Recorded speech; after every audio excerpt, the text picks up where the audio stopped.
Welcome to the Blender Noob vlogcast, I guess. It's video blog? I don't know. What do they call it? Let's just call it the podcast.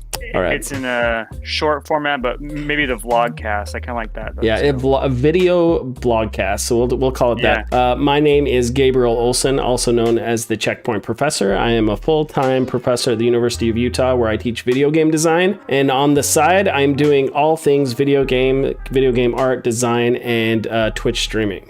Nice. And I am Michael Reese, also known as Melting Face 3D, and I'm the manager of 3D media development over at prestigious Vector Solutions. We are world-renowned online learning company, and on the side, I'm sculpting and making 3D stupid stuff. If you're new to the vlogcast, welcome. This is the Blender Noob show, where we have a couple of Blender noobs learning Blender, talking about Blender, and working on projects each week, some better than others for sure. But we're just excited because Blender is an awesome open source way to get into 3D modeling for absolutely $0, except for the hardware you have to purchase to run the software. 100%. Okay, so the plan today, we're gonna share some Blender news, and then I am going to share what I have been up to in the last couple weeks, and then Mike is going to share some of his project on updates on his project, and then anybody in the chat, anyone who's watching us on Twitch, feel free to ask questions, show off your stuff. We actually love looking at other Blender artists' projects, and we have done that on our podcast before. And also check us out on YouTube, the Blender Noob Show. We will share links down below, especially if you are watching on YouTube. Make sure to subscribe. Lots of fun stuff coming. Yes, 100%. Do those things.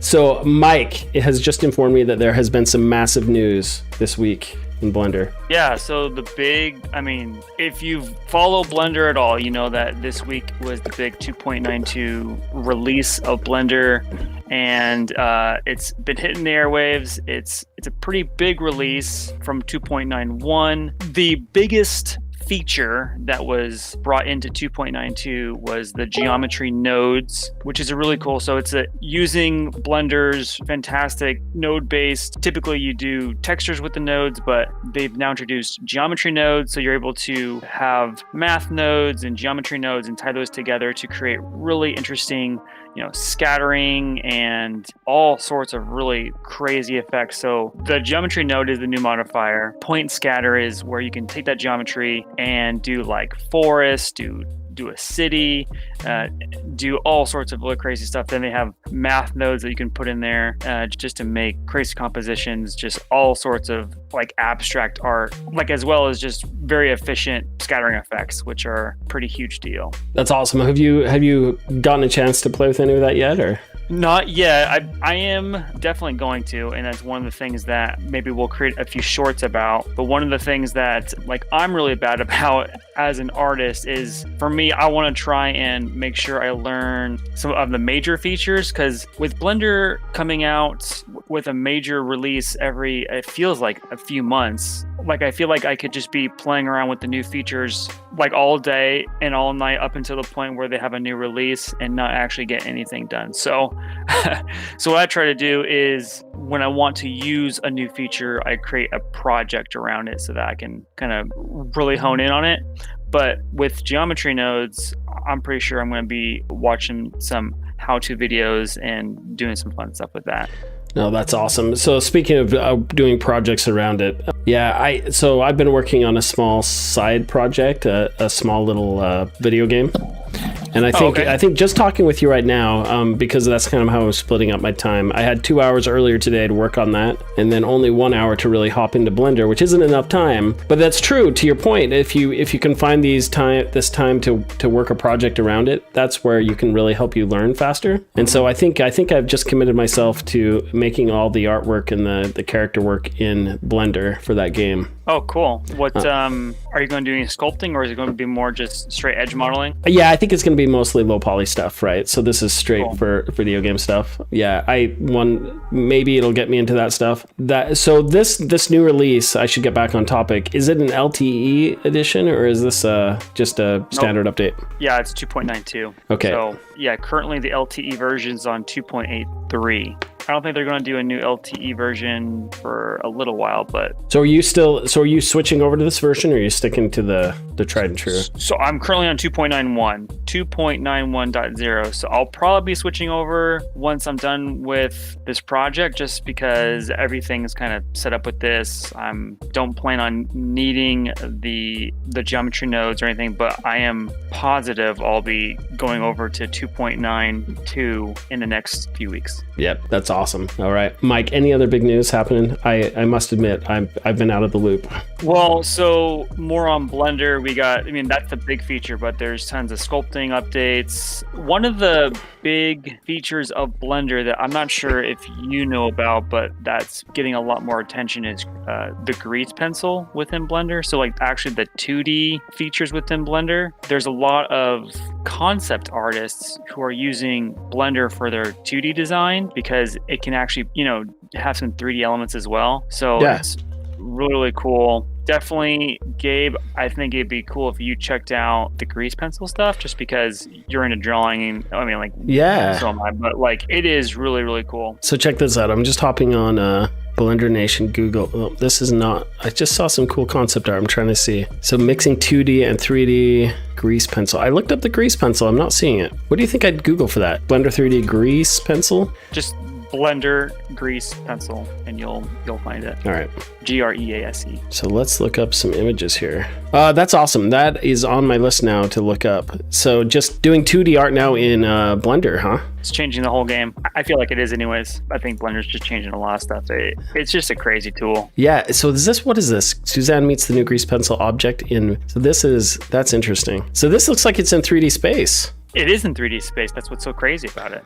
So is this a 3D object, or is it a 2D flat object in 3D space? It's in 3D space. Interesting. So danged if this wouldn't make a cool short or a quick little tutorial video of how to do some of this. That gets me excited. Yeah, so grease pencil has been around in Blender for a little while, but it's just getting a lot more robust and more feature rich. One of the other really cool modeling tools, it's great for concepting out stuff. Oh, look at this. Hold on. Sorry, I don't mean to cut you off. This is kind of cool. This looks like on this little image here. So they use the grease pencil and then they actually used a light in Blender to quickly create this image. Light the scene, yeah. That is really neat. I can see how a concept artist, lighting is one of the most important things when it comes to art, right? And one of the most difficult things and time consuming, like this little fox character. You draw that fox, you can actually put a spotlight on it, and it just makes it so much more dynamic. It's just one of those tools that can really speed up your process. That's really cool. Well, that and lighting something in 2D takes time. Yeah. And so once you get the drawing, you can get your volumes much faster. Very cool. That is awesome. I love it. I'm excited to dive up into that. I'm putting that on my Blender notes, actually. The other really cool, small but fun feature of Blender 2.92 is what they're dubbing the add primitive tool. And so what that does, like you could just draw like primitives right on other primitives, like right on the normal space. So you can just block out stuff super fast. So yeah, send me a link and we'll pop it up. This would be interesting for the future if we, I know that the thing is that this is just two buddies getting together, right? Mostly. To do this. But if we had time to highlight some of these things we were talking about and have them flash on the screen, that'd be kind of cool. But, we're doing our best here, people. So what you can do if you want to see things improve on this channel, like and subscribe and get us excited about this. It's really cool, and I'm really glad that Blender, these kind of features are ones that are, there's the big features that, you take time to learn and to kind of figure out. And then there are the quality of life features. You're like, oh man, this just makes things much faster, less clicks. And that's kind of one of those. Volume stuff, just to go through some of the smaller things, they've improved the rendering time within Blender. When you do cycles, you can actually use your CPU and GPU at the same time, and so they made that more efficient. Yeah. So that you can do renders much faster. They've done some simulation updates. There's just so much. Oh, dude, I've got an idea for next time too. So if you look at Twitch right now, even if we could do reaction videos to this stuff. So here's the new features, 2.292. Kind of exciting. Yeah. Geometry meets nodes. This is what you were just talking about. Yep. Yeah, I've been scrolling through this essentially just to make sure I hit some of the... Yeah, that's awesome. Sculpt galore. So more sculpting things. This looks so much like ZBrush now. They're doing a ton of stuff like with ZBrush with like the snake hook, and one of the things that it's interesting. So they call it like silhouette anytime, but essentially it's the move topological brush. They've put that into right into Blender. But what's pretty crazy, Gabe, I'm not sure if you knew this, but ZBrush got a big update this week too. I've heard about their updates. Yeah, it's this week. ZBrush 2021.6. That got some really interesting like updates. They're doing a lot more simulation stuff, which is really cool. Oh wow. But then they have the big one for this release was geometry from masking. So you can like do like a mask and then that becomes a piece of geometry. That was really cool.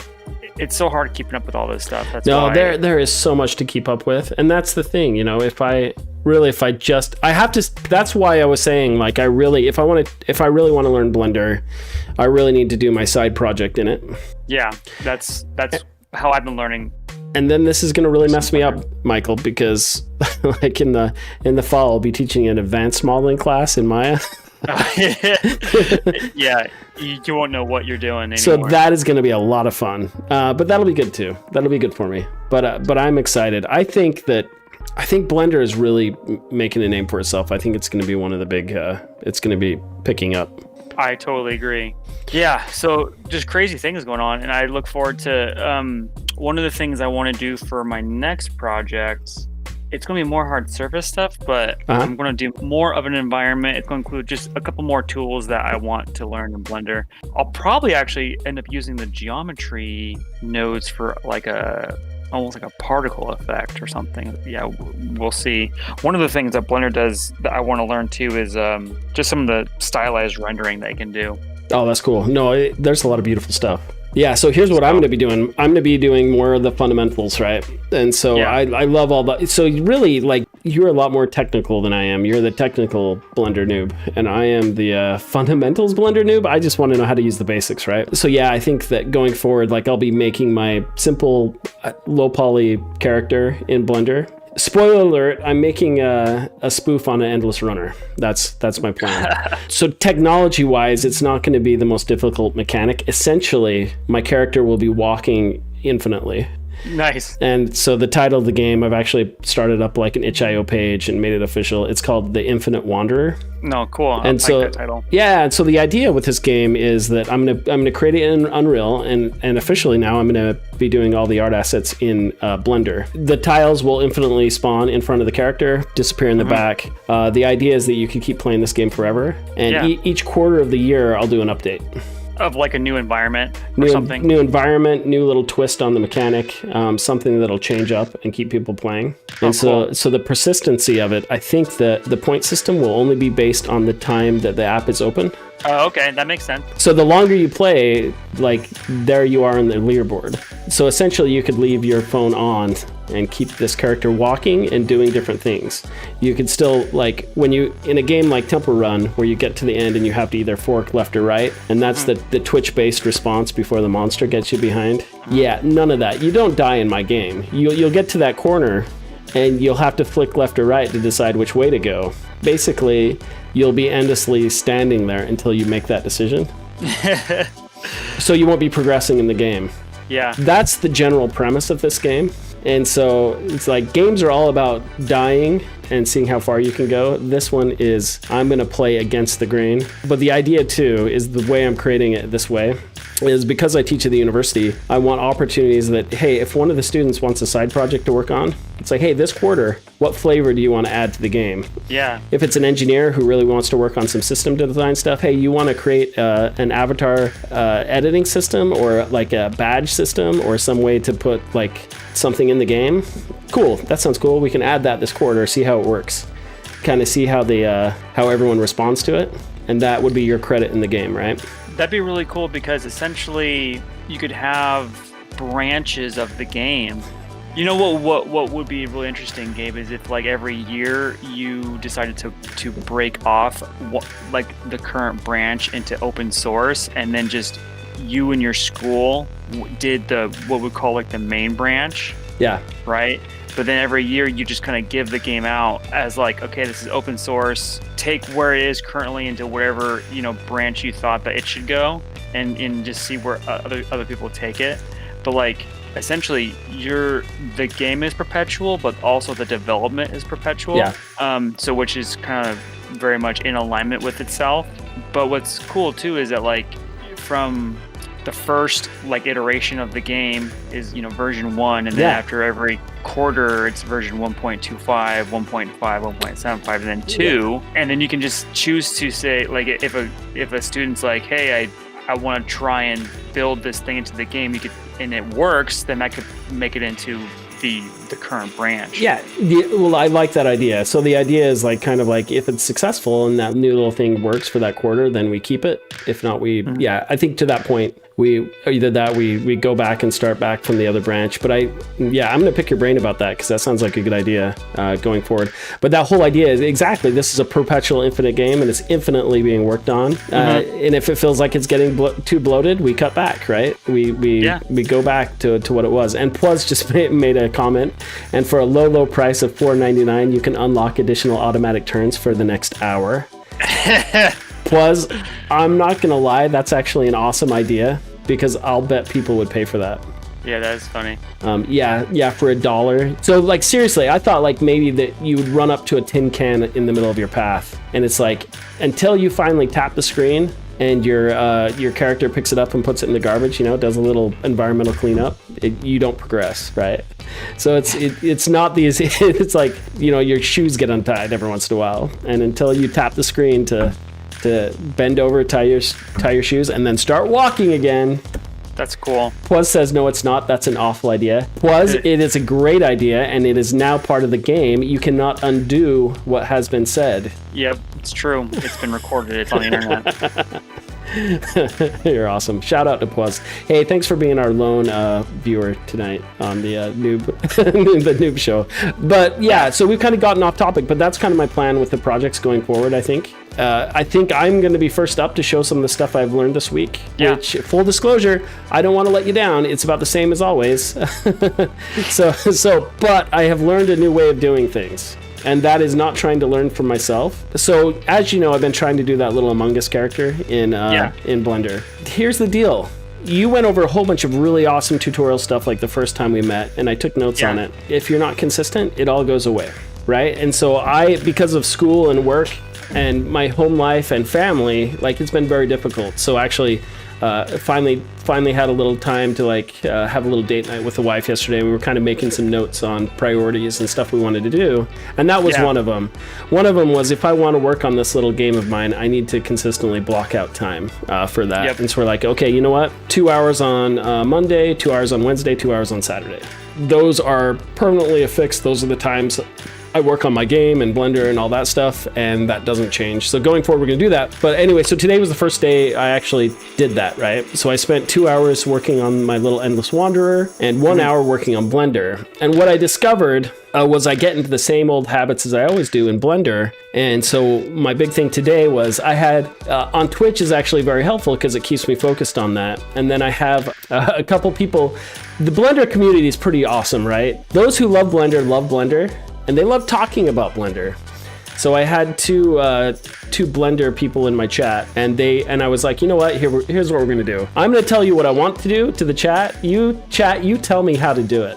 So here's what my streams are gonna be.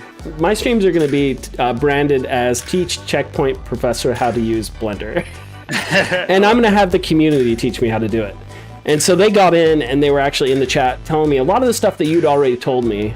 But it clicked a lot more faster than it had before. So the stuff I'm going to tell you is going to be show you today is going to be a huge letdown for you, Mike. For me, it's like, okay, this stuff is starting to stick, right? So I have my scene here, and I started as I usually do, because I started working on that little Among Us character, and I'm going to move off of it this week because it's not fun for me anymore. So I'm going to move on to blocking out my own little character and actually getting into Mixamo and getting a walk cycle for my game. That's my plan going forward. So it's a block out character. I'm going to build in Blender, just keep it really simple, and just start moving forward with my game, and that will be my projects going forth. If I need a flower or start working on some block out environmental assets for my little game. They're going to be made in Blender. But so the first thing I wanted to do was bring up, I'm going to show it here on the screen because this is, I guess, my section now, is I wanted to import my image plane because that's the way I work in Maya, right? And so that was my question to my group. And I'll tell you, Blender has some really good tools for importing image planes. I couldn't remember how to do that today because I'm awesome. Mike, you could probably tell me, and you can do that in just a minute. But one of the people in the chat responded, "Why don't you just drag and drop your image into the scene?" That's how you do it. It's really good with it. Yeah. So I don't know if Maya does this, but I don't think it does. But I have this little Among Us character here on my desktop, right? And so that's what I want to use for my image plane. So that's one of the things I learned today. And this would actually make a great short. Hey, everybody, here's how you add an image plane into Blender. Plop. He's in there, right? But when you plop him in, he pops that image in based on your current camera, right? So that it's based on the normal of your camera. So if I move around that, it is not right? And so I was like, crap. Now I need to adjust that. If I click on the object, you actually have your transforms over here, and it's behind your head, but you can see that. But then, like in my chat, they're like, "Hey, just toggle end on and off." You've told me that before, but once again, it takes several times for that to stick, and it's like, okay, now here are my transform and rotates, right? So now it's all starting to make sense. I'm starting to be able to move around in Blender. And to help you out too, Mike, to show you when I got started today, I had several bad advice from our last vlog where a lot of people told me just to use the industry standard movements to get started, right? And so I actually did that today, and I'm like, holy cow, this feels just like Maya. This is awesome. But then the Blender experts in the chat who were trying to help me, they said, "Are you using industry standard?" And I said, "Yes." And they're saying, "Oh, I can't help you. I don't know what to do now." So this is once more, this is why I think it's better just to use the Blender defaults, because the people who are going to help you, they use the Blender defaults. And so now in the rotation, you have the arrows, so I can adjust. This is kind of nice because I can kind of slide it to see which direction I want it to go. Now I know in X it needs to be 90, right? In Y, it looks like it needs to be 0. And Z, because it's 79 degrees and it's pretty close, that pretty indicates that it needs to be 90. Now I've straightened out my image plane, and I was pretty excited about that today. So it's like, for Checkpoint Professor, it's small wins. Here's the thing I don't like today, and I was asking my group, is, so for my rotate, move, and all this, they say that Blender doesn't really have a move hotkey, they just have the G to grab. And I hate that. I hate this. I hate the free grab thing. I think it's the worst. Like, this is what I want. I want this one. I want my little Maya handles, and I want to be able to pull my object around. So that's what happened today. So I'm going to go over some of the other tools I learned today.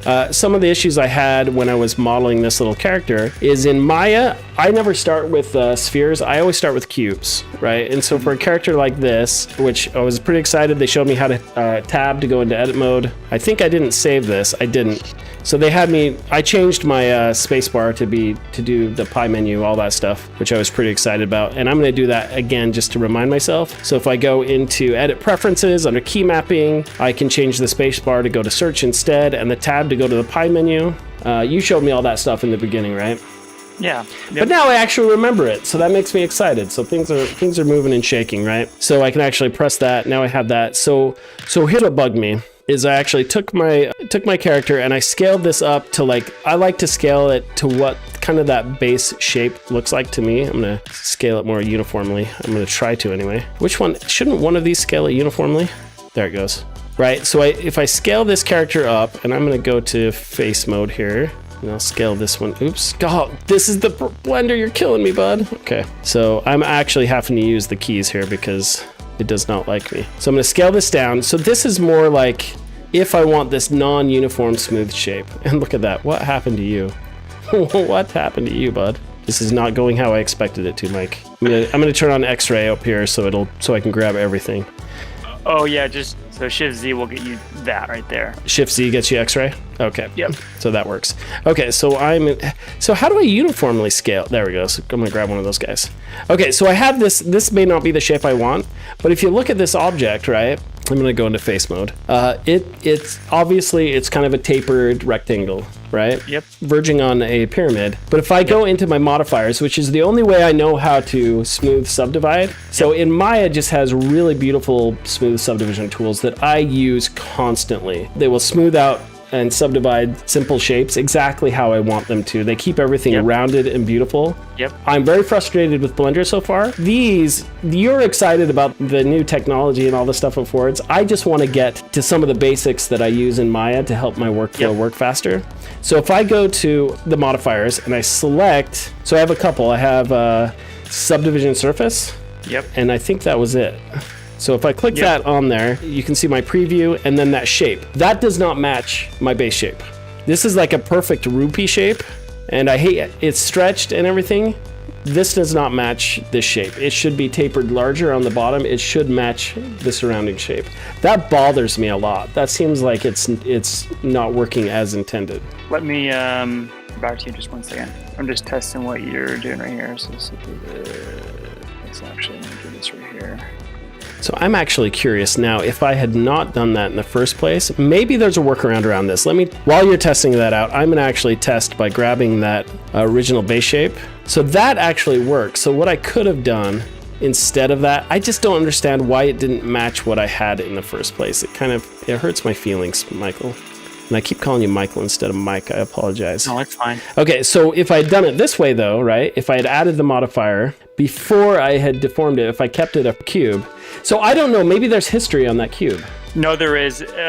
It's slightly better if you were to remove the transforms. Okay, so if I had essentially deleted history. Because you scale. Essentially deleted history, which I don't know how to do in Blender, right? So I'm going to keep this at its uniform shape then. So let's try and do this, and maybe this will solve some of my problems just working it through with you. So if I do Subdivision Surface now, you can see that is the shape I actually expected it to be, and this is more what Maya gives you. I think the thing with Maya is it's actually able to subdivision. The difference is, and maybe this is part of the problem, is this is a subdivision proxy as well, whereas Maya will just subdivide and smooth the actual object without having to apply it. Well, so within your modifier window, check off there's your 4 little views. The one that's there's your cam. Yeah, there's the camera. There's the wind. Yep, the one you're on right now. That's edit mode. So it's going to show you the end result. Okay. Oh, without that. Okay, so I'm learning stuff. Okay, so here I am pushing spacebar on accident because I'm used to that. Yeah, so I have to remember to actually hold shift. Okay, so let's try this. I'm gonna go into scale. So this actually solves some of that problem, right? Because this is actually what I wanted to do, was make him because I like to, crumb. I don't know why that went so high. Is block out the shapes like this. The pole is still coming up really high, but maybe that's kind of what I should have done in the first place. However, so if I would have done that before, because I like to smooth out a sphere and then match that rounded surface, because when you start with a sphere, you have poles and it's not clean geometry. And this allows me to then split it in half and start mirroring it. So that's some of the things I learned today. I'll just go over them really quickly because I've kind of used my allotted time right now. But I was pretty excited about it. So a lot of it, Shift D is duplicate the object, N is to look at the transforms. I learned that the period button on the number key is to focus in on an object, which is something I use in Maya all the time, right? So if I want to focus in, hit the period, that's awesome. That's something that I love. And I'm assuming that changes the focus of the camera to whatever you selected, right? Yeah, one of the cool things too is if you do Alt and middle mouse click, you can kind of refocus quickly. Because sometimes you'll be needing to refocus and then do some more zooming. That helps. Oh, that's cool. Oh, no, refocuses on that object. Yeah. Oh, that's beautiful. I'm gonna put that in my notes. These are gonna be in our show notes. I'm not kidding either. Then I know where they are if they're actually in the thing. Okay, so shift middle mouse on an object. That's Alt middle mouse. Was it Alt? Oh, it was Alt, yeah, wasn't it? Thank you. Shift middle mouse is your pan. Middle mouse on object, resets focus to that object. No, and so it's interesting. This has been a slow process for me going forward, but honestly, it's all starting to click. And even though it's kind of like we talked about, if you're not consistent with the Blender, it all leaves, but it comes back quickly, right? So it's like when I hopped into Blender today, I didn't want to throw my monitor on the ground. And I think it reminds me a lot of when we learned 3D Studio Max in our undergrad. Yeah. The first couple of weeks were brutal, right? But then it becomes second nature. And my hope is that when I go back to teaching advanced 3D modeling for Maya, that it'll be the same as when I sit down to do ZBrush. Versus anything else. You just sit down and you it's like learning a new language, right? So the other things I learned is just like we did the 1, 2, 3 switch to edge, vertice, and faces. There has to be an edit mode. It was really nice being able to realize the object edit mode, very close to Maya, and then make sure you edit your preferences in the key map, set your space bar to search, tab to pie menu. And then the nice thing I learned too, which was helpful for me, especially when I'm not in X-ray mode, is that pressing A selects the entire object. Yep. That's like incredibly helpful to me, and I should have been using it now. Just because when you have a more complex object and you want to scale like the whole thing in edit mode, being able to hit A and make sure you get every single face is huge. Which in Maya it's a double click. So honestly, I actually got the base of this character looking pretty good, and ended up closing down without saving today. But that's fine. I'll just redo it again. But that's about all I have, Mike. So it's baby steps for the Checkpoint Professor. But that's kind of how I'm going to start branding my streams, is I'm going to consider my streams when I'm working on the game or even in Blender. It's kind of an ask me anything situation. Backseat development is encouraged. Come teach Checkpoint Professor how to use Blender. And I'm excited. So that's awesome. So Mike, I love that thing. Yeah. Yeah. So Mike, you have some awesome stuff to show us because you are hardcore. I don't think you're even a Blender noob anymore. Mike is a Blender. I don't know. Mike is now a Blender pro, but that's fine. There only needs to be one noob on the podcast for it to be the Blender Noobs, right? Yeah, that's true. I mean, we're all about the journey here, so I guess we're always noobs. If we ever think that that you've mastered it, then that's true. There is more to learn. Oh, actually, someone showed me something really good. I'm going to share it with you guys. Okay, here we go. Yeah, have you heard of the Dunning-Kruger Effect? Of course. Yeah, so I'm going to share that because this is where I am with life right now. We can see that. I love this. See if it'll pop up on there we go. Yeah, so it's Dunning-Kruger Effect. So this is what I see with students all the time, right? Is they'll come in never having made a game or done stuff before, and it's like, I know everything. And then they start learning, and then like, oh wait, this is more complicated than I thought. And then at the bottom of it, oh, this is starting to make sense. And then as they learn even more, it's like, oh crap, this is complicated. But you never gain that confidence level, right? So I don't know. There's something to be said about that confidence level, though. I think that's why game companies love interns. Because they're just going to attack it with all that they are. Yeah, because they haven't been kind of crushed by experience, right? So it's like, yeah, this intern thinks they can do this. Great, let's give it a shot. And the thing is, like, maybe even 10% of the time they'll be able to pull off what they want to do. But the seasoned professional wouldn't attempt it because they know they've kind of learned the statistics, right? It's a really interesting effect. Like, the moral of the story is just know that you don't know anything and just keep on learning. Oh, this is awesome. Alinsa Vic says, novice programmers think threading is hard. Intermediate programmers think threading is easy. And expert programmers think threading is hard. What is threading in terms of programming? Is threading like getting multiple processors to tackle the same thing? I don't know. I'm not an engineer. What is threading?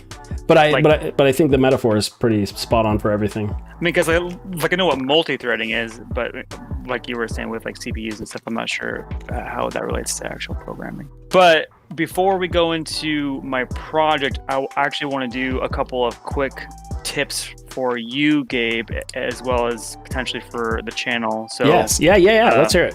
Is this before you show your screen, or is this? No. This is. I just don't want to show the first thing will be the tips, and then the second thing will be how I use those for the project. Okay, so I'm gonna switch so you can show your screen if that's cool. Cool in the game. Just let me know when. Okay, so you're gonna see I think OBS kind of pop up. Oh yeah, perfect. So yeah, threading is basically having multiple parts of something running in parallel with each other. Seems easy at first, but you run into all sorts of fun problems with different threading needs to share the same data and not colliding trying to access it. That is why engineers make the big bucks, honestly. So I'm gonna. So this is almost done. This was not as bad as I thought it would be. Okay, so this for other tools, this is really easy, but there is a few things in basic modeling that are really, really good and quick to get things linear, to do some merging, to do some snapping. Like that's huge in modeling. And so, like what I found really during my current project, I did a lot of these quite often. So I kind of wanted to show them to you. So one is, Gabe. So let's say that we wanted to straighten this edge. Okay, hold on. Right? I actually lost you. Hold on. So one of the things, Gabe, that like I know that we do a lot is maybe we need to straighten an edge so that we can move it, right? So a real quick way to straighten an edge, typically you get some vertices and then you'd scale them into each other, which is not always easy. But a quick way to do that in Blender that I found is to get the edge that you want to straighten. What I typically do is do a Shift S and then do cursor to selected, which brings the 3D cursor to your selection. Okay. So the reason why you do that is because you want to scale to the median point of your selection, right? So that it's becomes straight. So one of the really cool things about Blender, Gabe, is that that it's so hotkey heavy, right? So we have S for scale, right? Right. So what we want to do is scale in the X direct, in the Y direction, right? So in Maya, once you get near 0, it stops going, but it's not doing that in Blender. Right. But what we can do to do it real quick is do the hotkey is scale, which is S, then the direction, which is Y, then on your numpad hit 0 and then enter. So that moved all of them though. So it's no longer centered, right? Yeah. So, that's because I wanted to. Okay. So here's a double move then. So I'm gonna go do this one to this one, right? So let's get these straightened, okay? Yeah. Scale Y0. Okay, so those are straight. Right. So now, what's an easy way for me to then snap this line? Right. Because in Maya, we just hold down V and pull it over, and you're done. Right. So in Blender, actually, one of the things I like about Blender, because it just, for my brain, it works in a very linear fashion sometimes. So this button right here is snapping, right? So we have snap, and then we can do vertex, actually. So let's turn on snapping. And right now it's on increment, but you can do vertex. So what I do is we'll get those vertexes. I'll do Shift Tab, which is the shortcut for snapping. Then I'll do G, right, which gets us the grab tool. G, right, which is what, okay, well, this isn't helping us, right? But if we hit Y, right, that will keep us along the axis. And then if we just hover over the vertex that we want to actually align it with, nice, that will snap it. Okay. So that's starting to make sense. And that's something I'll have to do a few times till it sinks in. Yeah, I did a ton of that, and it just, it really helped, especially if you want to align it. So I'll go to what I do a lot is I'll snap to a view, right? So Gabe, to snap to a view, you can hold Alt and middle mouse drag, right, and that will snap to a view. So one of the things I was going to tell you is, let's say that you wanted a front view or a back view with your image plane. You can snap to a plane first and then drag your image in, and then that will be flat. Yeah, that would be helpful, right? Yeah. Yeah. So the other thing which is really cool for snapping and for merging vertices, this saves a lot of time. So I'm going to hit N, and I'm going to go to Tool. I'm going to go to, nope, not Workspace, Option. Okay. Again, I'm going to hit N. I'm going to go to Tool. I'm going to go to Options. I'm going to go to Auto Merge. This will automatically merge vertices that get close together, so they'll snap and then they'll merge. One really quick way to start to snap vertices together while also merging. So if I wanted to snap this vert to here really quickly, I can just hover over what I'll do is I'll go to the vert that I want to snap, then I'll hover over the vert I want to snap it to and just hit G. Nice. So you're just hitting G when you hover over that vertice? Yeah. So it's auto snaps. Yep. Okay. And then I left click to make it so. Did that merge the two vertices? Yes, it did. So just left click. Do you have to have both selected, or you just left click and it'll just do it? So that will just do it. Oh wow. So that was really fast. Yeah, that is fast. So the other way to do it, Gabe, that you would want to do is turn off snapping, let's say, because let's say that you wanted to be a little bit more precise with it, because maybe you wanted to make a curved edge, like between here, like in here. So let's say, okay, well, like I want this to be here. So GG, right? That will move a vert like along the edge. Mm-hmm. Then GG, move all the way over to the vert that you want. See how it's kind of snapping? Yeah. And then left click, and then now it's merged. Nice. Okay. So you said GG. So GG is what allows you to move along a plane, or is it? That will move along an edge. Okay. So along an edge. I use that a whole lot when I was doing work for my current project. Other thing I use a ton of, it's a vanilla Blender add-on, and that's the sometimes I forget like where to find things, but let's do just do this, and then I'll do inset, okay, and then I'll do view item edit. Okay, there it is. Loop tools. So like I've definitely shown you this before, but loop tools is awesome. So this is a Blender add-on that you just have to go to add-ons and you just go ahead and turn it on. Like if I wanted to, one thing I've done is, let's say I wanted to put a circle in here, but I didn't want to have to add a bunch of edges to do that. Like a very nice circle, because this is a flat plane, I don't really, the topology will be fine. So what you can do is you can go to the vertex. So the hotkey for beveling, or to do a bevel, is Control B. That is for an edge, right? So there's your bevel. To do the same thing for a vertex, it's Control Shift B. Okay, so now you're chamfering / beveling the vertex. But now if I scroll up in my scroll wheel, I'm getting more geometry. See that? Mm-hmm. Oh, that's awesome. That's cool. It's awesome. I don't know what I do with it, but that is awesome. This is what you do with it, is you do that. Oh, nice, dude. So now what I can do, Gabe, is I can Shift S, cursor to selected, scale Shift Z, so that I can only go along the Z plane to get it bigger. Then what I would do is hit 3, delete my faces. Right. And you have this nice perfect hole circle in there. But then let's say like yes, I have a perfect circle, but like I want good geometry. Okay, well then you hit 2, go to get your edge loops, spacebar search, grid fill, and then do like an offset. There it is. Nice. Then maybe hit 3, do an inset. Then I would do E, Z. Actually, this is something that I'll do like a lot. Sometimes I'll go too fast and things won't snap the way I want to. So like for now, what I want to do is I want to extrude down. Right. So what I'll do is I'll hit Z, and that will, well, it's already snapping, but then I'll hit Z. Oh, so that was like, so see that Z, not good, but no worries. You just hit Z again, and that will get you there. Sweet. So now what I'll do is I'll hit 2. Let's get that. Control B. Get a nice bevel, hit shift. See, this is where, and then let's go to shade smooth, go to normals, auto smooth. Oh, nice. See, look at that. That is pretty cool. I have a nice hole. I didn't have to, the shading's perfect. Like, right. There's no weird shading around here. So that worked out pretty good. So I've done a lot of, plus because of how I did it, I can get some edge loops if I needed some more edge loops. Yeah. No, for no apparent reason, but maybe I need to like add some geometry or something. Well, I can see, especially if you're trying to do a high poly model quickly and something you want to bake that normal map from that is super quick, right? Yeah, I did a lot of that. So those are the tips that I can share with you of like what I've been doing ton of while doing this hard surface project. This one right here. Oh, dude, that looks sick. Thank you.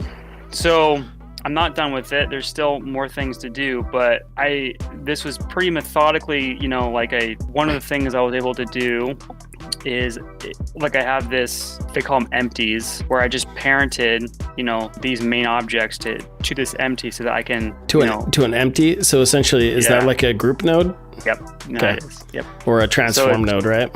Shift A, like empty, and they have planes, arrows, all sorts of stuff. So it's like interesting. Like if you're rigging and yeah. So I made this empty, and then the other thing I actually did to this empty is I actually added a constraint to it. Right. Because technically, like if you were making this for an animation, you could just animate the empty, right? So you never touch the geometry. It's its own standalone node. It's the poor man's the poor man's skeleton system. And I'm not gonna lie, in video games at Disney, I used just blank transform nodes to do simple animations for environments and everything all the time. Like, they're so handy. Yeah, this was awesome. What I did was, so I parented this top. So I put this empty, right like in the center, because this is where it would be rotating. And I parented these items to this empty. Then I added a constraint to limit the rotation of the Y so that it can't go past negative 181 degrees. And then you lock X and Y, right? Or X and Z. Yep. Okay. Yeah, so actually, if you can look here, you can also lock them in the... so I locked the scale, I locked the location, and then the X and Y so that I can't... Well, I guess I can, but I will lock it within the constraint. So now this can't go past... See it will snap back. So what I do is when I wanted to see okay, well, how does this thing look closed? I'll do negative 179.9, and then it looks, just to make sure it looks nice closed. Yeah. One quick tip gave for you too. So if you want to zero out something, you just gotta hit backspace. Nice. So if you do a hover over it and hit backspace, it will zero out. Zero it out. Yeah. So now. Will hitting zero also zero it out? Yes. Okay, good. Just making sure. So I've gone through and I've done a lot of what I just showed you. Okay, now show me the batteries. I want to see the springs. Oh, well, so this is actually as far as it's going to I'm just razzing you. But, I mean, there's going to be some bolts here that I made. So, some bolts in here. That's the battery plate. I'm going to build the game cartridge. So today I built, the on-off switch, but I'm going to actually have, the on and off. Nice. Do you have one of these that you have a physical version that you're looking at, or is it all from images off the net? Just all from images off the net. Okay. I built the back here. So, this was done with I did this with Booleans. There's a combination of actual sub-D modeling, and then what I would call the Ngon workflow, which is what I talked about last week, and that's just using Booleans or using bevels and just making sure that the main point is just making sure that the shading's good. That's awesome. So, I mean, I could go through here and bake, I could retopologize this and bake it out, but I don't need to because the final piece is going to be just a rendering. Yeah. Not a single rendering, but it's going to be native to the program, so it should be fine. Right. Do you plan on doing any opening animation then, since you added that empty node? Yes. So that would be if you did a little animation of it, opening and closing in wireframe, opening and closing in grayscale, kind of like a evolution of the Blender process. That would be sick for a short too. Done. That would be sweet. Little 30-second little highlight of this project. Well, I'm also going to be adding an actual game cartridge coming in. Yeah. There's going to be more to this. I'm going to be doing some texture work, some unwrapping, all that stuff. So there's still a few things I need to still model. There's a couple of the lights when it's on and when it's low on battery. Look and see if I can't do it has a break right here. We'll see how that looks. The game cartridge and then the bolts. Those are the final, and then I actually have to do, there's so here are the pads, but there's some inverted pads here too. Yeah. That I'm going to be putting in. Well, I am stupid impressed. A lot of fun. Oops. See that? Oh, it broke, Mike. It broke. I had to do the empty. But see, yeah, I think it's looking pretty accurate. It looks pretty good. And that was the whole point, was to do a nice, smooth, but also quote unquote clean and detailed product duplication of the Game Boy Advance SP. It looks pretty cool. So your plan this week is to probably work on the cartridge. Or do you think you'll get to the unwrapping section of it yet, or? My goal between now and our next Blender Noob show is to completely finish the modeling. Awesome. So as far as our next Noob show, is that probably 2 weeks from now? That is what is most likely to happen. Okay. Yes. Yeah. So like I said, I'm going AFK. I don't know why I say key because of keyboard for the next 3 or 4 days, which means I'm going to try and not do anything on the computer for the next few days. I'm kind of burnt out, but that would give me a chance to make sure that the next noob show is a good one. I think I have some more ideas I'll share with you after the show to streamline things, but this has been really good. Yeah. Well, it's been a ton of fun, and I think we got through a lot tonight. It's been fantastic. We did. I think we did get through a lot, and hopefully it's entertaining. We had a few. Thanks, Alyssa and Poz, for stopping by. We had a few lurkers too. So this is very fascinating. For those of you who are watching, this is really for Mike and I, for our benefit. Because it's teaching us something new, and having this format to share what we've learned, I think it helps keeps us motivated and excited for what we're doing. And if it helps other people with their journey, that is just icing on the cake. 100%. And we are lifelong learners, and this is just some stuff like what Gabe said. This is just things that are fun for us. But like, if anyone else wants to stop by, discuss what they've been working on, what they've been learning, just to add to the discussion, that's always welcome. Yep. So go watch on YouTube. We actually have 3 episodes uploaded. They're just waiting to be posted. I think they just need a thumbnail and a description, and these ones will be coming up soon thereafter. So we've got a lot of content coming out on the Blender Noobs YouTube channel as well with these upcoming shorts. It would be even cool, Mike, if you even did a short little video kind of talking about this. I think we have an opportunity to really promote. This is awesome. So really, once again, Mike, you are not a Blender noob. You're a Blender pro. I'm saying it right now, but I'm excited to learn from you and what you're doing. So this is fun. Yeah, it's been a ton of fun, and I'll definitely maybe I'll record a couple of small videos and send them your way. Yeah, that'd be awesome. Okay, everybody, thanks for watching. Mike, if you want to stick around, we can chat real quick. Thank you, everybody, for watching, and we will see you next time. Plus, you take it easy. I can't wait to play your levels next week. Yeah, man. Thanks so much, everyone. All right.